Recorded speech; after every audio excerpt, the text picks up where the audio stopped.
고백합시다. 교회를 보호하시고 승리케 하시는 예수님. 승리케 하시는 예수님. 교회를 보호하시고 승리케 하시는 예수님이다. 예수님은 교회의 머리가 되시죠. 그래서 교회를 보호하실 수밖에 없는 이유는 뭐냐? 예수님이 머리시니까 머리는 어때요? 온몸을 지키고 보호하는 그 역할을 하게 되죠. 우리가 눈 깜짝할 사이라는 말들을 종종 하죠. 눈을 보호하기 위해서 머리는 어때요? 눈으로 들어오는 온갖 가지 이물질과 위험 요소를 감지할 때마다 눈을 탁 이렇게 감게 되죠. 처럼 눈 동자와 같이 순간적으로 뭔가 이렇게 다가올 때 그걸 감지해서 눈을 보호하는 것은 머리의 역할 아니겠어요? 그런 것처럼 예수님은 어떤 분이신가? 예수님은 교회를 보호하시고 승리케 하시는 분이시다라는 얘기입니다. 자, 예수님은 어때요? 이제는 내가 죽었었다. 죽었었다. 근데 지금은 세세토록 살아있다라는 것을 말씀하고 있죠. 사도 요한에게 우리 주님이 직접 나타나셔서 내가 어떤 존재인가를 지금 보여주고 있습니다. 이처럼 주님이 16절 말씀에 있는 것처럼 그의 오른손 7뼈이 있고 그 입에서 좌우에 날선 검이 나오고 그 얼굴은 해가 힘있게 비치는 것 같더라. 주님의 부활하신 주님의 영광스러운 모습에 완전히 압도되어진 그런 요한의 모습인 것이죠. 내가 볼 때 그 발 앞에 엎드려져 죽은 자 같이 되었다는 얘기입니다. 그 발 앞에 엎드려져서 죽은 자 같이 되었다. 이 모습은 우리가 다니엘서 10장에서 다니엘이 환상 가운데 우리 하나님을 배웠을 때 보였던 반응의 모습인 거죠. 다니엘서 10장 8절에 나만 홀로 있어서 이 큰 환상을 볼 때에 내 몸에 힘이 빠졌고 나의 아름다운 빛이 변하여 썩은 듯 하였고 나의 힘이 다 없어졌으나 그랬더니 내가 그 음성을 들었는데 그 음성을 들을 때 내가 얼굴을 땅에 대고 깊이 잠들었었느니라. 다니엘을 찾아오셨던 그 주님의 위대하심 앞에서 다니엘도 그런 반응을 보였던 것이죠. 우리가 흔히 너무 놀라운 일을 광경을 목격하면 놀라운 그 광경을 목격하게 되면 나타나는 반응이 그렇잖아요. 다리에 힘이 풀린다고 그러잖아요. 너무 놀라운 일을 딱 목격하면 다리에 힘이 풀려가지고 주저앉는 일들이 있잖아요. 그런 것 같은 모습이 지금 이 요한에게 있었던 겁니다. 내가 볼 때에 그의 발 앞에 엎드러져 죽은 자 같이 되매 너무 놀라운 광경. 왜 그럴까요? 자기가 이미 경험했던 그 예수님 어떤 분이에요? 사도 요한과 함께 3년 반 동안씩이나 동고동락했던 분이잖아요. 그러니까 이미 예수님이 어떤 분인가 이렇게 잘 알고 있는 그런 분이잖아요. 그럼에도 불구하고 그 예수님이 부활의 모습으로 하늘의 영광을 가지고 이렇게 요한 앞에 나타나니까 전혀 놀라운 모습으로 나타났기 때문에 그 주님 앞에서 마치 자기가 엎드러져 죽은 자 같이 될 수밖에 없었던 그런 연약한 모습을 보이고 있는 것입니다. 그래서 죽은 자 같이 되매 그가 오른손을 내게 얹고 이르시되 두려워하지 말라 나는 처음이요 마지막이다. 그러니까 17절에서 우리 주님은 요한 앞에 딱 나타났을 때 어떤 모습으로 나타났어요? 너무 크고 위대하신 모습으로 나타난 것이죠. 주님의 높고 위대하심을 내 영혼이 그러니까 너무 크신 분이에요. 너무 크게 여겨지면 우리 그 멍멍이들이 아주 큰 어떤 그 개 앞에 조그만 개는 어디 꼬랑지를 막 내리고 깨갱깨갱 하는 것처럼 너무 큰 어떤 그런 위험 앞에서 감히 고개를 들 수 없을 정도까지 사도 요한이 그랬던 모습이죠. 정말 지난날 살아있을 때 예수님과 동고동락하며 주님이 얼마나 자비하고 자상하고 이런 것들을 다 이미 경험했잖아요. 심지어는 예수님 품에 이렇게 의지해가지고 그렇게 가깝게 지냈던 요한이었지만 막상 부활의 주님 그 영광 가운데 임재하신 그 주님의 놀라운 위대하심 속에서 어때요? 자기 어떤 초라하고 연약한 모습 이런 것에 대해서 압도를 당할 수밖에 없었던 것입니다. 그러니까 이 주님의 크고 높고 위대하심을 직접 목격한 이 요한의 모습은 그야말로 나는 작구나, 주님의 크심과 자기의 작음 앞에서 놀라지 않을 수가 없었다라는 얘기입니다. 그러니까 자연스럽게 두려워서 놀라 자빠져 있는 그런 요한을 향해서 주님의 위로의 메시지가 뭐예요? 두려워하지 말라라는 얘기죠. 염려하고 있는 우리 앞에서 주님은 말씀하시기를 염려하지 말라. 근데 아무것도 염려하지 말라라고 말씀하시는 것처럼 그 주님은 지금도 저나 여러분들에게 동일하게 말씀하시는 하나님이신 줄 믿습니다. 말씀하시기를 두려워하지 말라. 나는 처음이요 마지막이다. 처음이요 마지막이다. 여러분, 처음이요 마지막이다라는 그런 단어 속에 담겨진 의미는 뭘까요? 처음이고 마지막이다. 한마디로 말하면 예수님은 창조주이시다라는 얘기죠. 피조물이 아니다라는 의미입니다. 처음이요 마지막이다. 처음이요 마지막이다. 이처럼 창조주 되신 예수님께서 한때 인류의 모든 죄를 다 짊어지시고 죽으셨지만 다시 부활하셔서 하늘 보좌 우편에 승천하시고 하늘 보좌 우편에 계시지만 그 주님은 하늘에만 계신 것이 아니라 반드시 이 땅에 다시 오실 날이 있다라는 얘기죠. 그래서 어때요? 그때 주님은 이 땅에 오실 때에 구속주로 오신 것이 아니라 완전한 심판주로 오신다. 예수님 이 땅에 두 번 오시는데 예수님의 초림은 이 땅에 오셔서 모든 그를 믿는 자들에게 구원의 주님이 되시기 위해서 이 땅에 오시죠. 이처럼 예수님의 초림인 모든 믿는 자들의 죄와 불법을 다 사하시고 우리를 거룩하게 하셔서 하나님의 자녀가 되도록 구원하는 구원주, 구속주로 이 땅에 오셨지만, 그러나 그 예수님은 아직도 모든 사람의 구원을 받기를 원하셔서 그 구원의 길을 저나 여러분들 먼저 믿는 저와 여러분들에게 위임하셨어요. 그래서 하나님은 모든 사람이 구원을 받으며 진리를 아는 데 이르기를 원하노라. 그래서 너희는 때를 얻든지 못 얻든지 말씀을 전파하라 라고 말씀하고 있습니다. 그 말씀은 어떤 말씀입니까? 구원의 복음이죠. 우리가 들어가 살아야 될 영원한 세계가 있는데 그 세계는 두 세계밖에 없다. 한 세계는 천국의 세계, 한 세계는 지옥의 세계죠. 여러분, 많은 사람들이 이야기합니다.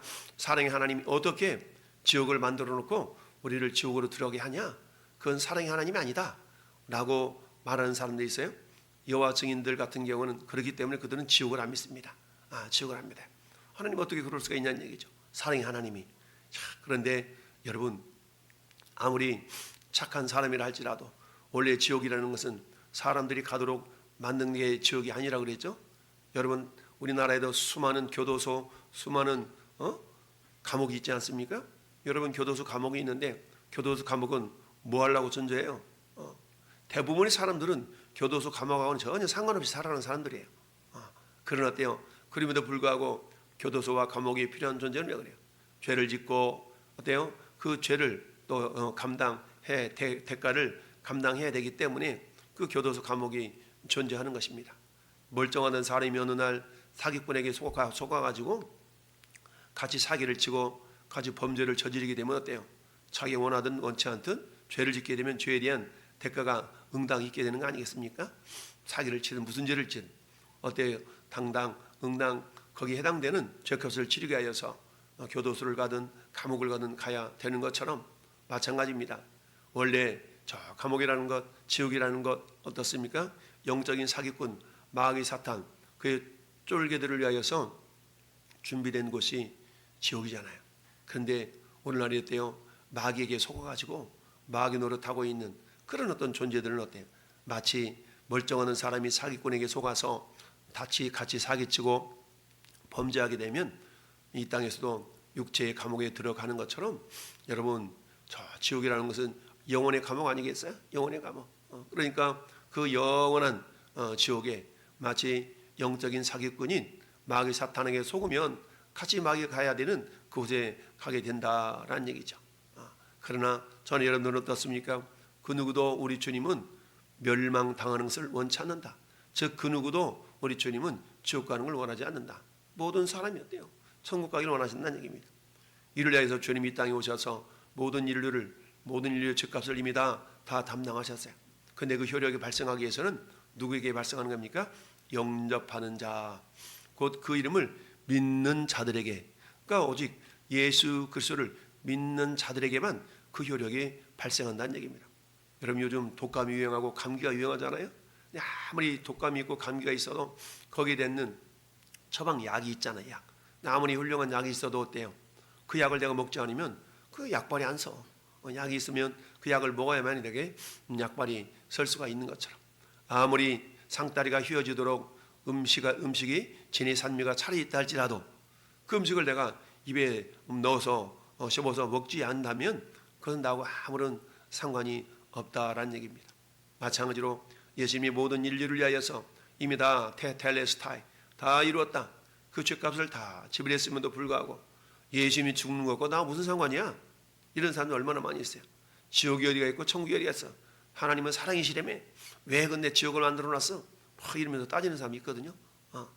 그러니까 이 예수 그리스도를 통해서만 천국 가는가, 이것을 우리가 믿고 받아들이지 않는다면 결코 예수님은 나와 상관이 없는 그런 모습이 될 수밖에 없는 것이죠. 그래서 오직 했으면 전도라는 것은 미련한 것이다 라고 말씀하고 있어요. 왜? 믿는 자들은 천국, 안 믿으면 지옥. 얼마나 단순합니까? 그럼에도 불구하고 그것을 믿지 않는, 그리고 오히려 어때요? 조롱하고 이런 사람들이 얼마나 많습니까? 겸손하게 주를 믿고 나아가는 자들에게는 구원이 임하지만 그렇지 않습니다. 우리 주님은 처음이요 마지막이다. 이처럼 피조물이 아니라 영원한 창조주가 되셔서 지금도 온 우주를 통치하고 살아계시는 분, 그분은 히브리서 1장 3절의 말씀처럼 우리 주님은 능력의 말씀으로 만물을 붙드시고 그랬죠. 오늘도 능력의 말씀으로 하나님은 만물을 통치하고 계신 줄 믿습니다. 자, 그래서 나는 처음이요 마지막이니 곧 살아있는 자라. 내가 전에는 어땠어요? 죽었었노라. 저는 죽었었어요.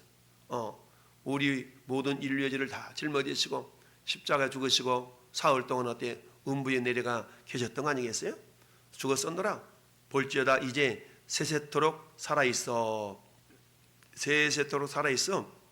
사망과 음부의 열쇠를 가졌노니. 사망과 음부의 열쇠를 가졌다. 우리 주님이 생명의 주권자, 주관자가 되신다라는 것을 의미하고 있죠. 사망과 음부의 결세. 우리 주님은 죽이기도 하시고 살리기도 하시고 멸하기도 하시고 다시 일으키실 수 있는 그런 능력의 주님이신 것을 보여주고 있습니다. 그러므로 네가 본 것과 지금 있는 일과 장차 될 일을 기록하라 라고 말씀하고 있습니다. 자, 본 것은 뭐겠어요? 이미 경험되어진, 이 요한이가 경험되어져서 예수님이 어떻게 사역하셨고 어떻게 역사하셨는가에 대한 경험들을 말하는 것이죠. 본 것과 그리고 지금 있는 일은 뭐예요? 두루마리 성경을 통하여서 환상 가운데 사도 요한에게 보여주고 있는 그 일을 말하고 있는 것이고, 그리고 장차 될 일을 기록하라라는 얘기입니다. 이처럼 삼중적인 강조를 통하여서 주님이 완전하게 성취하실 일들에 대한 이야기를 계속하고 있는 겁니다. 그러면서 내가 본 것은 내 오른손에 7별의 비밀과 또 7 금초대라. 7별은 7교회의 사자요.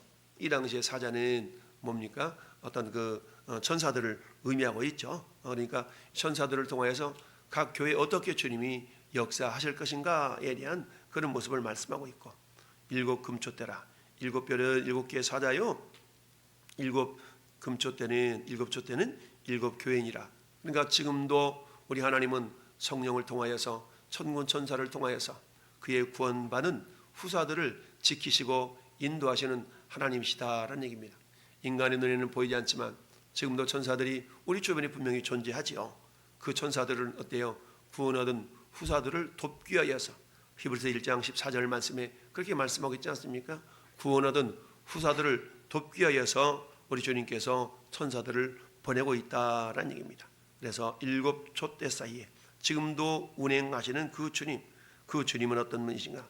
두려워하지 말라라고 우리에게 위로해 주시는 하나님이신 줄 믿습니다. 그 주님은 지금도 어때요? 살아계신 하나님이십니다. 주님은 처음과 나중에 모든 역사를 주관하시는 창조주시다라는 얘기입니다. 그 창조주께서 오늘 이 아침도 여전히 우리에게 말씀하시죠. 나는 살아있는 자다. 죽은 자가 아니라는 얘기죠. 그 살아있는 주님 교회의 머리가 되셔서 교회를 보호하시고 그리고 떼어 승리케 하시는 능력의 주님이시다라는 얘기입니다. 우리가 세상을 이기는 승리는 이것이니 우리의 믿음이니라 라고 했잖아요. 그 믿음은 어떤 믿음입니까? 우리 주님이 이미 죽으셨지만, 우리 모든 죄를 위하여 다 죽으셨지만 사흘 만에 부활하신 주님이에요. 사망 권세 이기신 주님, 그 주님이 교회의 머리가 되신다. 우리는 그분의 지체들이다. 교회의 지체들이잖아요. 그러니까 우리가 주님과 연합해 살아가는 삶을 살아갈 때에 우리는 어떤 상황 속에서도 우리가 승리할 수가 있는 것입니다. 지금도 우리 주님은 우리에게 보혜사 성령님을 보내주셔서 우리에게 말씀하시고 깨닫게 하시고 지혜와 능력으로 함께 하시는 하나님이신 줄 믿습니다. 그 하나님은 살아계신다. 여러분, 우리가 아는 것처럼 다윗이 어떻습니까? 그 어린 소년 다윗이 그야말로 골리앗과의 싸움을 이렇게 싸우러 나갈 때 이스라엘 군인들은 다 기가 죽어가지고 고개도 쳐들지 못하잖아요.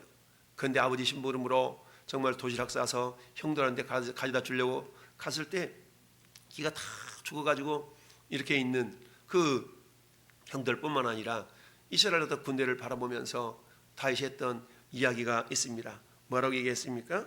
그 하나님께서는 어떤 하나님이다? 살아계신 하나님이다. 다윗이 곁에 서 있는 사람들에게 말하되 이 블레셋 사람을 죽여서 이스라엘을 치욕을 제거하는 사람에게는 어떠한 대우를 하겠느냐? 이 할례 받지 않은 블레셋 사람이 누구에게 살아계시는 하나님의 군대를 모욕하느냐? 그러니까 다윗은 어때요? 하나님은 살아계신 하나님인 것을 이미 어린 소년 시절부터 경험했던 겁니다. 그러니까 살아계신 하나님의 군대를 모욕하느냐? 라고 그 주변에 있는 어린 다윗이 얘기했던 거 아니겠습니까? 그러면서 결국은 물맷돌을 가지고 골리앗에게 나가면서 너는 칼과 창과 단창으로 나오느냐?